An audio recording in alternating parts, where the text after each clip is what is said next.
नमो अर्हन्ताणं नमो सिद्धाणं नमो आयरीयाणं नमो अध्यायाणं नमो Lowe सव्यसाहुणम्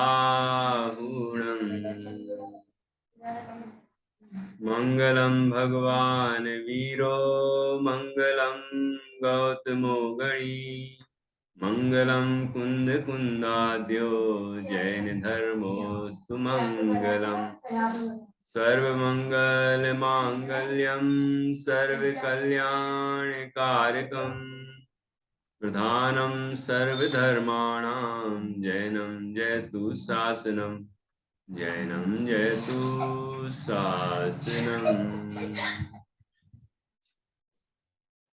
इंद सदवंदयाणं त्रिभुवन हित मधुर विशद वक्ताणं अन्तातीत गुणाणं नमो जिणाणं जिद भवाणम् सहजानंद चैतन्य प्रकाशाय महीयसे नमो अनेकांत विश्रांत महिम्ने परमात्मने दुर्निवारणायानीक विरोध ध्वंसनौषधि सात्कार जीविता जिया जैनी सिद्धांत पद्धति स्वसंवेदन सिद्धाय जिनाय परमात्मने शुद्ध जीवास्तिकायाय नित्यानंद चिदे नमः।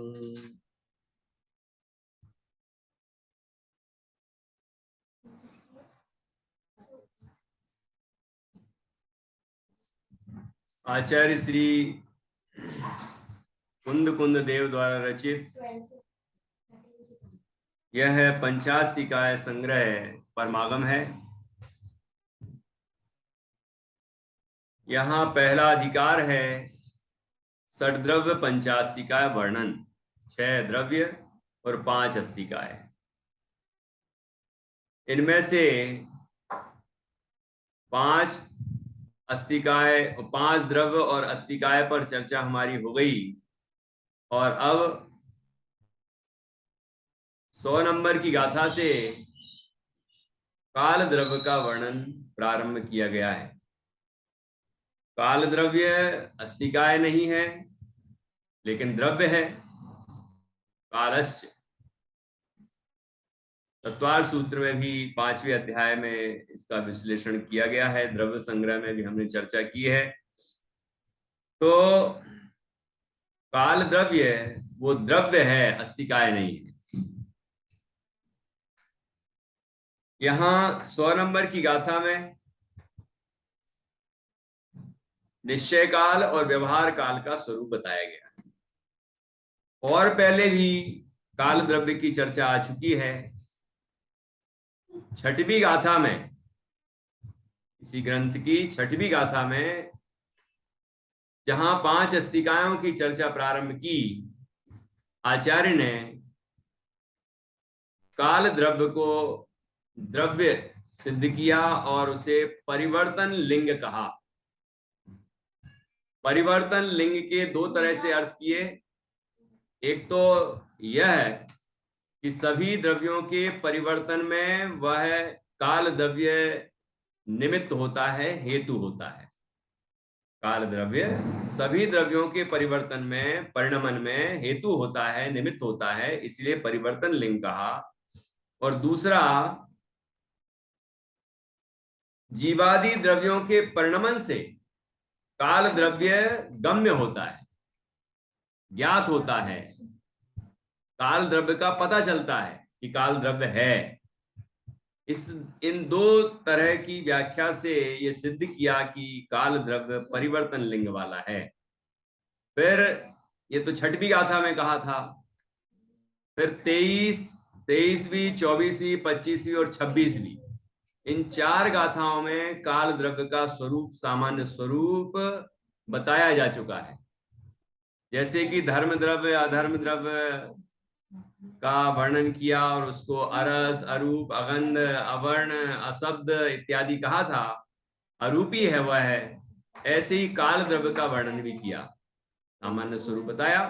तो जो भी अरूपी द्रव्य है, उद्गल को छोड़कर जो 5 द्रव्य हैं, वो अरस हैं, अरूप हैं, अगंध हैं, अवर्ण हैं, अशब्द हैं, क्योंकि वो पुद्गल से भिन्न है, अमूर्त है। ठीक है ना?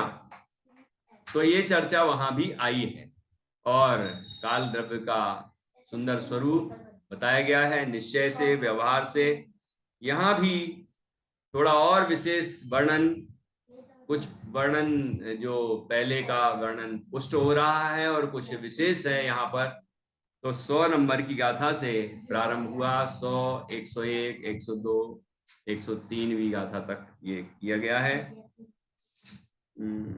एक बार पुनः देख लेते हैं। 102 तक है। तो 100, 101, 102 इन 3 गाथाओं में काल द्रव्य का वर्णन किया गया है।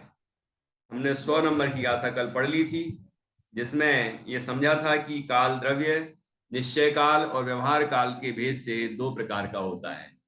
इसमें हमने जाना कि नित्या क्या पूछ रही हो?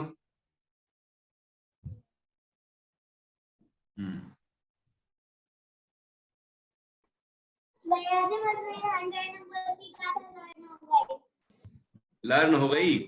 हो गया।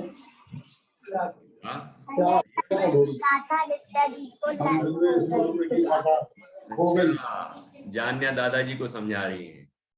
दादाजी कुछ कह रहे हैं। अच्छा, बोलो ना। तो नित्या सुनाओ पहले, फिर हम अपनी बात क्रमशः आगे बढ़ाएंगे। परिणामो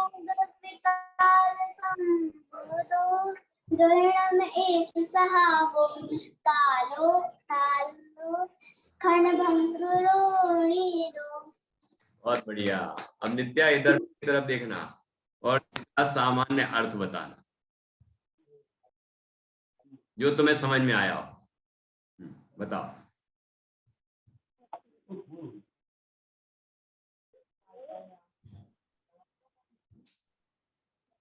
काल द्रव्य कैसे उत्पन्न होता है? परिणाम से। किसके परिणाम से? किसके परिणाम से? यहाँ परिणाम शब्द जो दिया है, हमसे उत्पन्न होता है, जो कहा है, वो किसके परिणाम से? जीवादि द्रव्यों के परिणाम से, मुख्य रूप से जीव और पुद्गल, है ना? तो जीव और पुद्गल को लिखा है, जीवादि द्रव्यों के परिणाम से काल द्रव्य उत्पन्न होता है, अर्थात ज्ञात होता है। जो पहले बात कही थी, परिवर्तन लिंग, है ना, उसका एक अर्थ किया था, वही यहाँ पर है।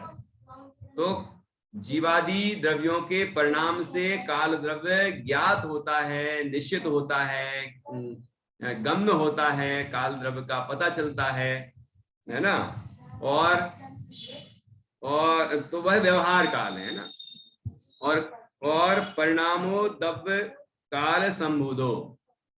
और जो परिणाम है, जीवादि द्रव्यों के जो परिणाम हैं, वो परिणाम कैसे उत्पन्न होते हैं? अभी तो काल कैसे उत्पन्न होता है कि जीवादि द्रव्यों के परिणाम से, और जीवादि द्रव्यों के परिणाम कैसे उत्पन्न होते हैं कि द्रव्य काल के निमित्त से, अर्थात सभी द्रव्यों के परिणमन में काल द्रव्य निमित्त होता है। ठीक है?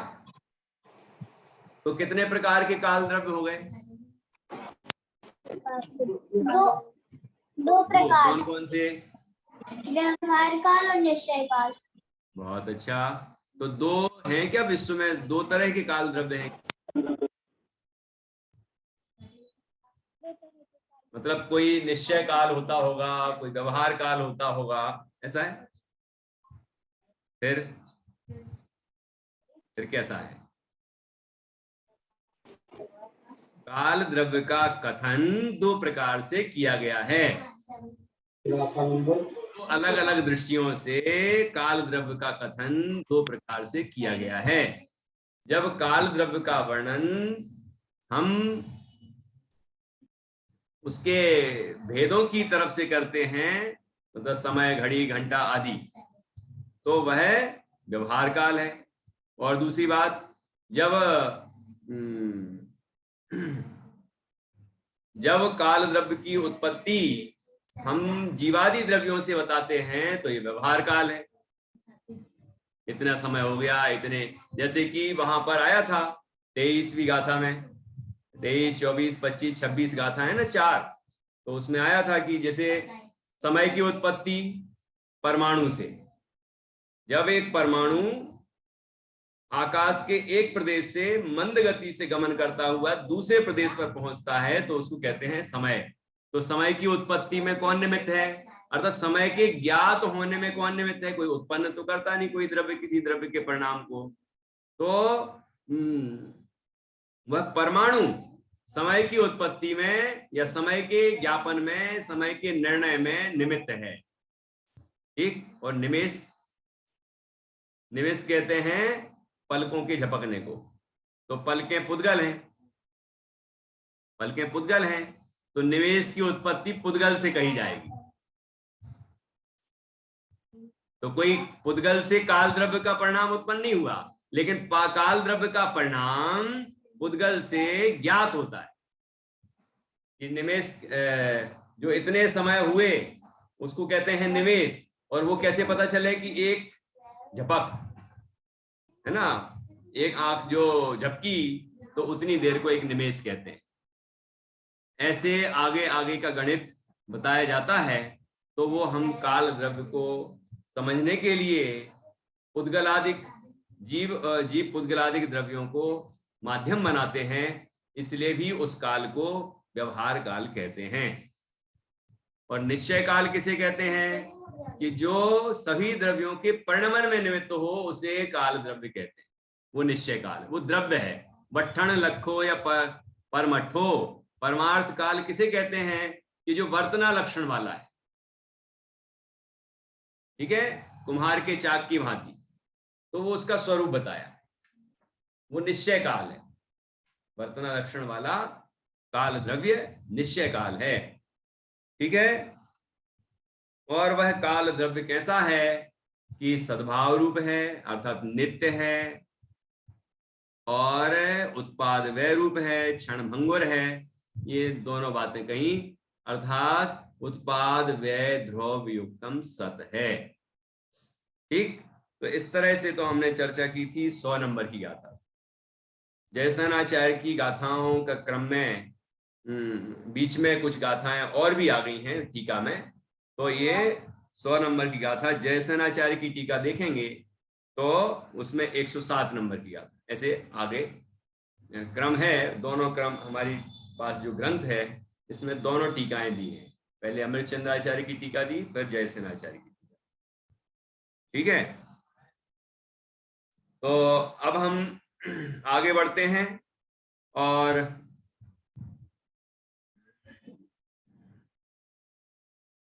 एक 101 नंबर की गाथा पर पहुंचते हैं। काल के नित्य एवं क्षणिक ऐसे दो भेद, अभी जो कहे ना उसको यहां पर समझाते हैं। और चलिए 101 भी गाथा, नित्या।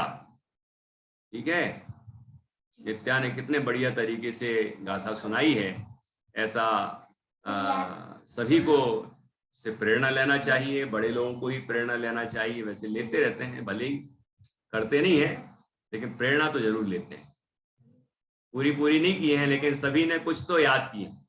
अभी पूछेंगे तो कोई कहेगा 5 याद है, कोई कहेगा 10 याद है, कोई कहेगा, ऐसे बीच बीच में याद करते रहे हैं। तो और अच्छे से याद करें। और इतना सारा याद नहीं कर सकते तो जो मुख्य गाथाएं हैं उतना तो कम से कम याद कर ही लें। चलिए 101 भी गाथा। कालोत्तीय व्यवहारो, कालोत्तीय व्यवहारो सद्भाव सद्भाव परूबगो परूबगो सद्भाव परूबगो हवदीनिच्चो सद्भाव परूबगो हवदीनिच्चो उपर्ण उपर्ण पद्धंसी उपर्ण पद्धंसी अवरो अवरोधिहंतरठाई अवरोधिहंतरठाई। फिर से कालोत्तीय व्यवहारो कालोत्तीय व्यवदेशो, मैंने व्यवहारो बोल दिया क्या? हाँ नित्या देखो इशारा कर रही है ये भैया जी आपने गलत बोल दिया है, बिल्कुल मैं अपनी गलती स्वीकार कर रहा हूँ, क्योंकि ग्रंथ में भी भवदेशो ही लिखा है और यहाँ भी भवदेशो ही लिखा है, मैंने वो ध्यान नहीं दिया। अब फिर से कालोत्तीय भवदेशो कालोत्तीय भवदेशो सद्भाव परूब गो हवदीनिच्चो। परूब गो तो रा में बड़ा हु की मात्रा है ना। कालोत्तीय व्यवहारो कालोत्तीय व्यवदेशो सद्भाव परूब गो हवदीनिच्चो उपर्ण पद्धंसी अवरोधी हंतरठाई अवरोधी हंतरठाई। भवदेशो मतलब उपदेश व्यपदेश, जो उपदेश किया गया है। कालोत्तीय कालोत्ती काल द्रव्य इति इस प्रकार कि सद्भाव परूपगो हवदीनिच्चो, सद्भाव प्ररूपक है इसलिए वह नित्य है, सद्भाव स्वरूप है, हमेशा मौजूद रहता है, त्रिकाल रहता है, इसलिए वह नित्य है, उसका स्वभाव कभी छूटता नहीं है, वह सदाकाल विद्यमान रहता है, अनादि अनंत विद्यमान रहता है, इसलिए वह नित्य है। नित्य समझ में आ रहा है? उपर्ण पद्धंसी, उपर्ण और पद्धंस, उत्पाद और प्रध्वंस, व्यय। काल द्रव्य की नई पर्याय का उत्पाद होता है, उत्पन्न होती है, और पूर्व पर्याय का विनाश होता है।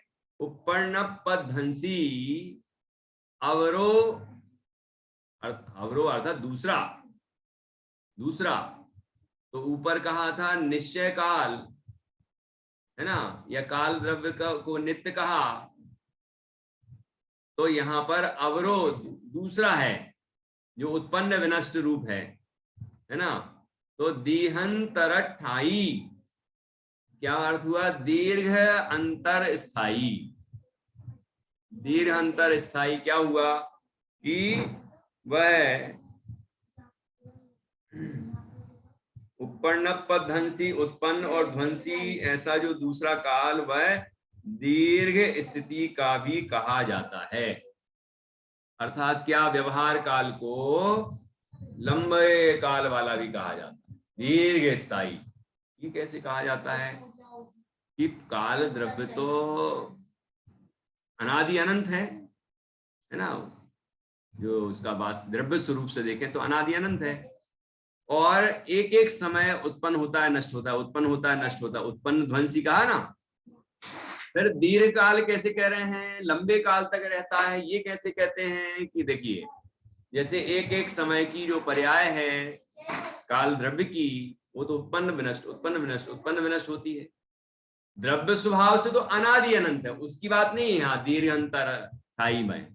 दीर्घ स्थायी रहता है, दीर्घ काल तक स्थायी रहता है काल, है ना। वो जो बात है व्यवहार काल के संबंध में, क्या मतलब हुआ? जैसे हमने कहा कि एक निमेष हो गया, एक घड़ी हो गई, 24 मिनट की एक घड़ी होती है ना। एक घंटा हो गया, 60 मिनट का एक घंटा होता है।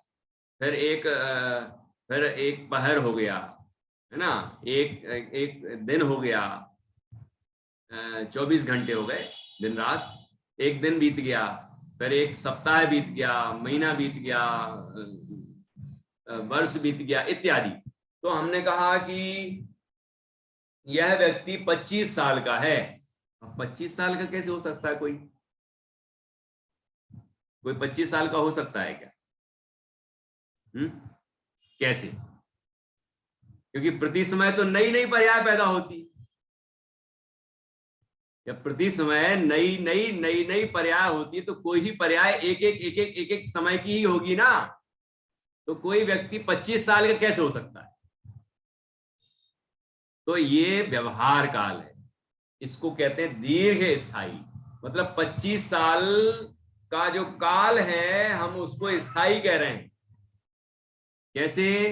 प्रवाह रूप में, कि ये जो पर्याय है, ये जो पर्याय है मनुष्य पर्याय, जब गर्भ में आया तब से लेकर वह धीरे धीरे धीरे धीरे बढ़ता रहा व्यक्ति, लेकिन वो शरीर वही है, सामान्य स्वरूप वही है, लेकिन क्योंकि मनुष्य पर्याय है तो वो वही का वही है, लेकिन उसकी नई नई नई नई अवस्थाएं प्रति समय होती रहती, उत्पन्न विनष्ट, उत्पन्न विनष्ट, उत्पन्न ध्वंसी है। फिर भी हम कहते हैं ये 25 साल का हो गया, ये 50 साल का हो गया, ये 75 और 100 साल का हो गया, एक शताब्दी देख ली इसने, एक शताब्दी का हो गया है ये, इत्यादि हम कथन करते हैं। ये चौथा काल इतने समय का होता है, पांचवा काल इतने समय का होता है, इतने वर्ष का होता है, पहला काल इतने वर्ष का होता है। अब ये इतना जो लंबा लंबा कथन करते हैं, इतने वर्ष का, इतने वर्ष का, इतने वर्ष का, तो कोई भी चीज क्या इतने वर्ष की हो सकती है? निश्चय से देखें तो फिर वह तो प्रति समय नई नई पर्याय रूप होता है, प्रति समय नई नई पर्याय रूप होता है कोई भी द्रव्य, तो काल द्रव्य भी होता है। लेकिन उसके प्रवाह की दृष्टि से देखा जाए तो हम कहते हैं इतने वर्ष का हो गया, इतने समय का हो गया, ऐसे हम लंबे काल तक उसका वर्णन करते हैं, है ना। इनकी आयु इतने वर्ष थी, ये इतने वर्ष इस शरीर में रहे, ये इतने वर्ष इस भाव में रहे। अब कोई कितने वर्ष इतने एक भाव में कैसे रहे, यदि एक एक समय की पर्याय रूप ही हम अकेला देखें तो। लेकिन हम प्रवाह रूप जब देखते हैं और व्यवहार का कथन करते हैं तो हम कहते हैं कि ये इनने इतने वर्ष तक जीवन जिया, इनकी आयु इतने वर्ष की थी, ये मनुष्य पर्याय में इतने वर्ष रहे, मनुष्य पर्याय में इतने वर्ष रहे, इनकी मनुष्य पर्याय इतने वर्ष की थी। ये जो कथन करते हैं ये कैसे करते हैं? ये व्यवहार से करते हैं, व्यवहार का, ठीक है ना। इसलिए दीहंतरठाई ऐसा कहा है, ठीक है। अब देखिए आगे बढ़ते हैं हम, यहाँ पर अन्वयार्थ भी पढ़ेंगे। पहले एक बार गाथा पुनः पढ़ें। कालोत्यवदेशो सद्भाव परुव गोहवदिनिचो उपर्ण पद्धंसी अवरोधी हंतरठाई। अन्वयार्थ।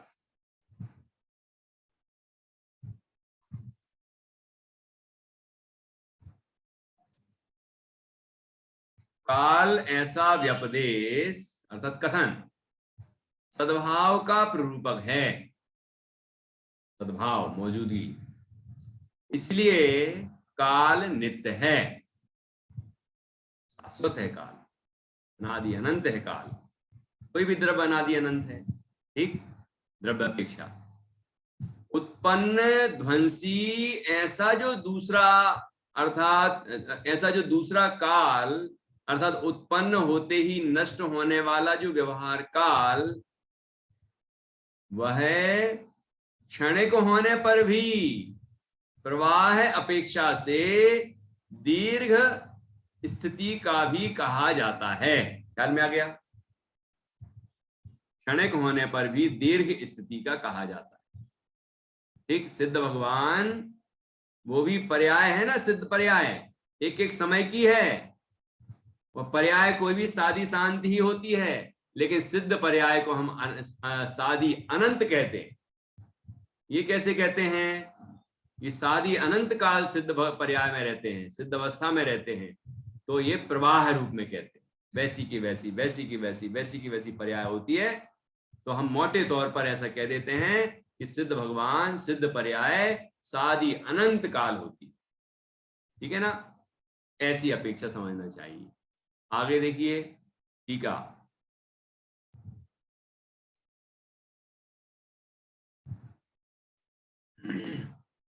101 नंबर गाथा की टीका पढ़ रहे हैं। हाँ दीदी आप पढ़िए।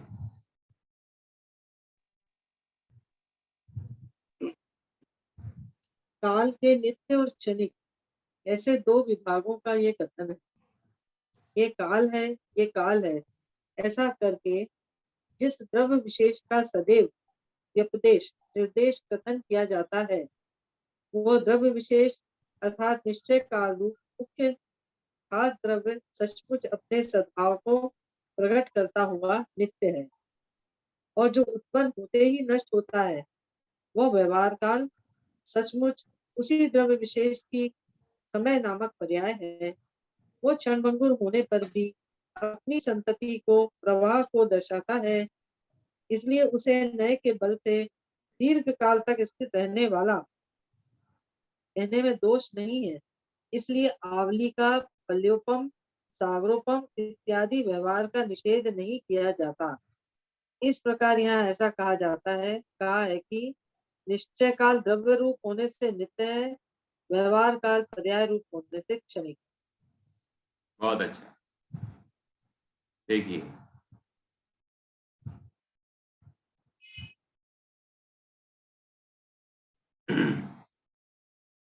काल के नित्य और क्षणिक ऐसे दो विभागों का कथन है। ठीक है, नित्य है और क्षणिक भी है। यह काल है, देखना सुनना जरा नित्या, यह काल है, यह काल है, यह काल है, यह काल है, यह काल है, ये क्या है? यह वही है, यह वही है, वही का वही, वही का वही। जैसे हमने प्रवचन सार जी की 80वीं गाथा में आत्मा के संबंध में समझा था, यह वही है, यह वही है। अन्वय सो द्रव्य, तो ऐसे सभी द्रव्यों में होता है अन्वय सो द्रव्य, और अन्वय के विशेषण सो गुण, और अन्वय के व्यतिरिक्त सो पर्याय। यह वह नहीं है, यह वह नहीं है, यह वह नहीं है, यह वह नहीं हो, पर्याय है। ये तो सामान्य स्वरूप तो एक सही है, लेकिन वहां पर जीव की मुख्यता से बात की तो जीव पे वो घटित किए, है ना, यह चेतन है, यह चेतन है, यह चेतन है इत्यादि। तो यहाँ पर देखिए यह काल है, यह काल है, क्या ख्याल में आ रहा? कि काल द्रव्य में जो गुण पर्यावान द्रव्य है उसमें हम क्या देख रहे हैं? परिणमन करते हुए भी कायमपना देख रहे हैं। तो कायमपने को, वही के वही स्वभाव को हम जब देखते हैं तो हम कहते हैं काल है, काल है, काल काल काल काल काल। मतलब काल द्रव्य पर ही जब हमारी दृष्टि होती है तो वह अनादि अनंत वही का वही दिखाई देता है। ठीक है, तो यहां कहा यह काल है, यह काल है, ऐसा करके जिस द्रव्य विशेष का सदैव व्यपदेश अर्थात निर्देश या कथन किया जाता है, जिसका कथन इस तरह किया जाता है कि यह काल है, यह काल है, यह काल है, अन्वय सो द्रव्य, यह वही है, यह वही है, यह वही है ना। तो ऐसा जब कथन करते हैं तो क्या कहलाता है? वह द्रव्य विशेष अर्थात निश्चय काल रूप खास द्रव्य, वह निश्चय काल है। जो काल द्रव्य का द्रव्य स्वभाव है उसे निश्चय काल का, वह अनादि अनंत रहता है। ठीक है, वह वही का वही रहता है। तो वह द्रव्य विशेष अर्थात निश्चय काल रूप खास द्रव्य सचमुच अपने सद्भाव को प्रकट करता हुआ नित्य है। सदा काल अपना सद्भाव प्रकट करता है, वही है, वही है, काल है, काल है, काल है, काल है ना, यह काल है। ऐसा काल द्रव्य का जो उसका त्रैकालिक स्वरूप है, उस तरफ से जब हम उसको देखते हैं तो वही का वही दिखाई देता है और शाश्वत दिखाई देता है, कभी नष्ट होता हुआ, कभी उत्पन्न होता हुआ दिखाई नहीं देता है। ऐसा जो सद्भाव रूप रहता है वह निश्चय काल है, और वह निश्चय काल वो वास्तव में काल द्रव्य है, मतलब काल द्रव्य का द्रव्य स्वभाव है। ठीक है, और वह नित्य है। तो द्रव्य की दृष्टि से जब हम काल द्रव्य को देखते हैं तो वो ध्रुव दिखाई देता है। और जो नित्य और जो उत्पन्न होते ही नष्ट होता है। ध्यान से सुनना, अब पर्याय तरफ से बात कर रहे हैं, उसी काल द्रव्य को पर्याय तरफ से देख रहे हैं। वो उत्पाद व्यय ध्रुव योक्तम सत है। अभी ध्रुव की तरफ से देखा था, अब हम उत्पाद व्यय की तरफ से देख रहे हैं। पहले हमने द्रव्य स्वभाव की तरफ से देखा था उसको, अब हम उसको पर्याय की तरफ से देख रहे हैं। ठीक है, तो जो उत्पन्न होते ही नष्ट होता है वह व्यवहार काल सचमुच उसी द्रव्य विशेष की समय नामक पर्याय है। क्या कहा? वो जो समय नाम की पर्याय है वो किसकी पर्याय है? वो जो व्यवहार काल कहा जा रहा है वो किसकी पर्याय है? ये उसी काल द्रव्य की पर्याय है, उसी निश्चय काल की पर्याय है, कोई दूसरे की थोड़ी है, वो उसी की है। उसी काल द्रव्य को हमने उसके द्रव्य स्वभाव से देखा तो वही का वही दिखाई दिया, और उसी काल द्रव्य को जब हमने उसके पर्याय तरफ से देखा, उत्पन्न विनष्ट होती अवस्था की तरफ से देखा, तो वह उत्पन्न विनष्ट होता हुआ क्षणभंगुर दिखाई देता है, अनित्य दिखाई देता है। ठीक है, उसको हम व्यवहार काल कहते हैं। तो वह व्यवहार काल सचमुच उसी द्रव्य विशेष की समय नामक पर्याय है। ठीक है, ख्याल में आया? वह क्षणभंगुर होने पर भी, कौन कि वह पर्याय, वह समय नाम की पर्याय क्षणभंगुर होने पर भी, क्षण भंगुर अर्थात क्षण में ही भंग हो जाती है, जो नष्ट हो जाती है, क्षण भंगुर होने पर भी अपनी संतति को अर्थात प्रवाह को दर्शाता है। क्या क्या कैसे मतलब हुआ कि प्रति समय नई नई नई नई पर्याय उत्पन्न विनष्ट होती है, लेकिन जो हम देखते हैं कि काल लगातार चल रहा है, उत्पन्न विनष्ट होता हुआ भी प्रवाह तो चल ही रहा है ना। तो जब हम उस पर्याय के प्रवाह को देखते हैं तो प्रवाह को देखने पर वह लंबे काल तक दिखाई देती है, ऐसा लगता है ये काल लंबा काल है। तो हम उसी को एक एक समय रूप देख सकते हैं, पर्याय को, उसी पर्याय को हम संख्या समय तक देख का एक गणित बना दिया हमने कि संख्या समय तक यदि समय चल रहा है तो उसको क्या नाम देंगे हम। फिर ऐसे और भी निमेष, घड़ी, घंटा, महीना, वर्ष इत्यादि रूप हम मोटे तौर पर उसका कथन करते चले जाते हैं। तो ये काल को प्रवाह रूप से जब हम देखते हैं, द्रव्य रूप से नहीं देख रहे हैं, द्रव्य रूप से देखेंगे तो वो निश्चय काल हो गया। यहाँ व्यवहार काल की ही बात चल रही है, तो पर्याय के ही प्रवाह को देखना है। तो पर्याय के प्रवाह को ही, जैसे घड़ी को ही हम सेकंड से देखते हैं, उसी घड़ी को हम मिनट से देखते हैं, और उसी घड़ी को हम घंटे की तरफ से देखते हैं ना, और कथन भी करते हैं इतने इस तरह से। तो ऐसे यहाँ पर व्यवहार का, ये वो भी व्यवहार काल है, वो घड़ी व्यवहार काल नहीं है। घड़ी तो पुद्गल द्रव्य है, लेकिन घड़ी वो पुद्गल द्रव्य काल द्रव्य को अर्थात समय को और समय के परिणमन को दर्शाती है, वो पुद्गल है। और पुद्गल द्रव्य को परिवर्तन लिंग कहा, काल द्रव्य को भी परिवर्तन लिंग कहा है 6वीं गाथा में इसी ग्रंथ की। तो क्योंकि काल द्रव्य सभी द्रव्यों के परिणमन में निमित्त है, इसलिए परिवर्तन लिंग है। और काल द्रव्य की सिद्धि में जीवादि द्रव्य, पुद्गल आदि द्रव्य हेतुभूत हैं, इसलिए भी उसको परिवर्तन लिंग कहा। जीवादि द्रव्यों के द्वारा वो ज्ञात होता है, उसकी सिद्धि होती है। तो यहाँ कहते हैं आचार्य कि वह क्षणभंगुर होने पर भी अपनी संतति को अर्थात प्रवाह को दर्शाता है, इसलिए उसे नए के बल से, नए की ताकत है ये, नए अर्थात दृष्टि, कि हम उस द्रव्य को द्रव्य दृष्टि से देख रहे हैं कि पर्याय दृष्टि से देख रहे हैं, है ना। तो द्रव्य दृष्टि से देख रहे हैं निश्चय, पर्याय दृष्टि से देख रहे हैं व्यवहार। हम उसको द्रव्य की दृष्टि से देख रहे हैं कि किसी के संयोग की दृष्टि से देख रहे हैं। संयोग से, पर्याय से देखा तो भी व्यवहार, संयोग से देखा तो भी व्यवहार, पर की तरफ से देखा तो भी व्यवहार। व्यवहार के बहुत सारे भेद है ना। तो यहाँ कहते हैं उसे नए के बल से, मतलब व्यवहार नए के बल से, क्योंकि यहाँ व्यवहार काल की चर्चा है ना, उसे नए के बल से, नए की देखिए ताकत है ये, है ना। ये जैन दर्शन में नए ये मौलिक विषय, अर्थात प्रमाण तो और दर्शनों ने भी माना है, भले ही वो सारे प्रमाण नहीं माने हो या जैसा स्वरूप बताया वैसे नहीं माने हो, लेकिन प्रमाण तो माने हैं। लेकिन नए केवल जैन दर्शन ही मानता है। ठीक है, तो यहां कह रहा है वो नए की ताकत है। ये आचार्य समंतभद्र स्वामी कहते हैं जैन दर्शन का कोई भी वाक्य स्यात् पद से रहित नहीं होता। सभी कथनों में स्यात् पद लगा हुआ, समझना, नहीं लगा हो तो भी समझना वहां कि कोई दृष्टि है, कोई अपेक्षा है, कोई नए का बल है, कोई नए की ताकत है ना, किसी दृष्टि से कथन किया है। तो इसलिए उसे नए के बल से दीर्घ काल तक टिकने वाला कहने में दोष नहीं है। प्रवाह रूप जब हम देखते हैं तो उसको दीर्घ काल तक टिकने वाला कह देते हैं, इसमें कोई दोष नहीं है। समय रूप देखते हैं हम काल को, उस समय उसको असंख्यात समय रूप देखते हैं तो एक नाम दे देते हैं, निवेश रूप देखते हैं, उसी को हम घड़ी, घंटा, महीना, वर्ष आदि रूप देखते हैं। और यहाँ कहा इसीलिए आवली का, ऐसे कहते हैं, ऐसी घुमाया एक बार तो एक आवली हो गई ऐसा। तो पल्योपम, सागरोपम इत्यादि व्यवहार का निषेध नहीं किया जाता।